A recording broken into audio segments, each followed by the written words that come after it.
2000ல tech இண்டஸ்ட்ரியில மிகப்பெரிய crash, .com crash. அது ஜப்பானையே விட்டு வைக்கல.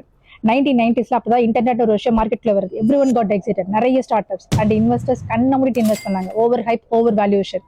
அதோட ரிசல்ட் மார்க்கெட் சடனா கிராஷ் ஆகுது. ஸ்டாக் மார்க்கெட் அப்படியே அடி வாங்குது. கம்பெனிஸ் எல்லாம் க்ளோஸ் பண்றாங்க அண்ட் இன்வெஸ்டர்ஸ் பில்லியன்ஸ் லூஸ் பண்றாங்க. அப்ப ஜப்பான்ல ஒரு ஃபவுண்டரோட வெல்த் 97% டிராப் ஆகுது. வேற யாரா இருந்தாலும் அங்க ஸ்டாப் பண்ணிருப்பாங்க, விட்டுட்டு ஓடி போயிருப்பாங்க. யாருன்னு கேக்குறீங்களா? Masayoshi Son, the founder of SoftBank Japan. Life அவர்கிட்ட இருந்து எல்லாம் எடுத்துச்சு, ஒரு விஷயத்தை தவிர, விஷன். எஸ், இமீடியட்டா இண்டஸ்ட்ரி சேஞ்ச் பண்ணாரு. டெலிகாம் இண்டஸ்ட்ரி வந்தாரு. சாஃப்ட் பேங்க் அப்படின்னு ஒரு பெரிய சாம்ராஜ்யத்தை பில்ட் பண்ணாரு. அந்த சமயத்துல கூட யாரும் எதிர்பார்க்காத ஒரு பெரிய ஒரு போல்ட் மூவ் எடுத்தாரு. ஆமா, அதுதான் அலிபாபால இன்வெஸ்ட் பண்ணாரு. அலிபாபா பத்தி யாருக்குமே தெரியாத பீரியட்ல $20 மில்லியன் இன்வெஸ்ட் பண்றாரு. இன்னைக்கு அது $100 பில்லியன் வேல்யூ. லாஸ் ஆகலாம், மார்க்கெட் கிராஷ் ஆகலாம், பட் கேம் நீங்க ஸ்டாப் பண்ற வரைக்கும் அது ஓவர் இல்ல.